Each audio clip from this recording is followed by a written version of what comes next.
diplomatic levers already, haven't you?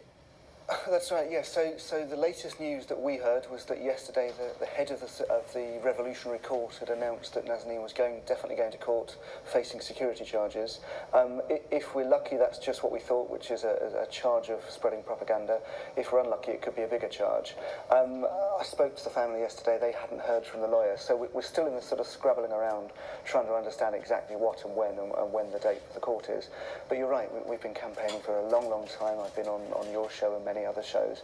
Today we're up running a marathon in Edinburgh with many supporters, trying to carry around these different stones that we painted on Mother's Day, which was to remind the Foreign Secretary of his promise.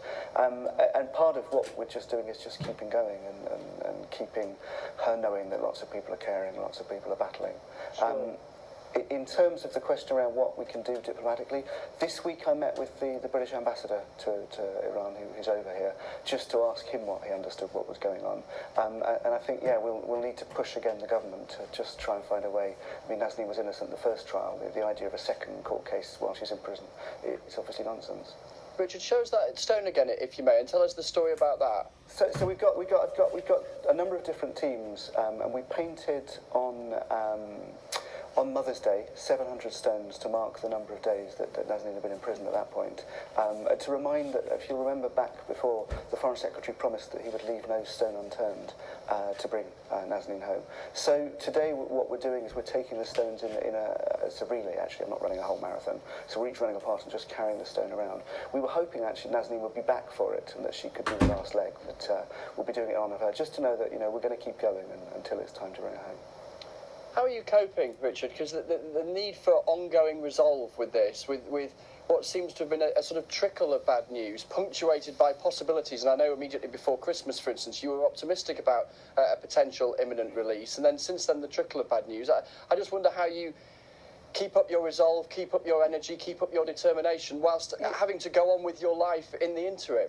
Sure, that's right. It's up and down, and it's, I have to say, it's felt more than a trickle just recently of bad news. But I think actually sort of days like today, where we bring people together, we'll be raising money for the charities that support us, and kind of just reminding ourselves as much as reminding Nazanin that we're still fighting and we're still battling. That's part of keeping going.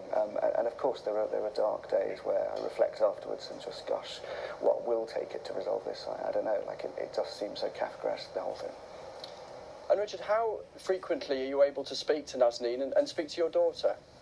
So I can speak to Nazanin normally now twice a week. I can't call her, but she's able to call me, and it's the standard twice a week. Gabrielle, of course, I can speak to her at home with her grandparents, so that's more frequent. We spoke to her last night. She's getting ready for her birthday in a couple of weeks' time. So yeah, she's all right. Richard, thank you so much for talking to us. Good luck with the event in Edinburgh today, and I'm sure we'll talk to you again on breakfast. Thanks very much for your time. Thank you for keeping us in the light. Thank you. Your heart goes out to them, doesn't it? Yeah.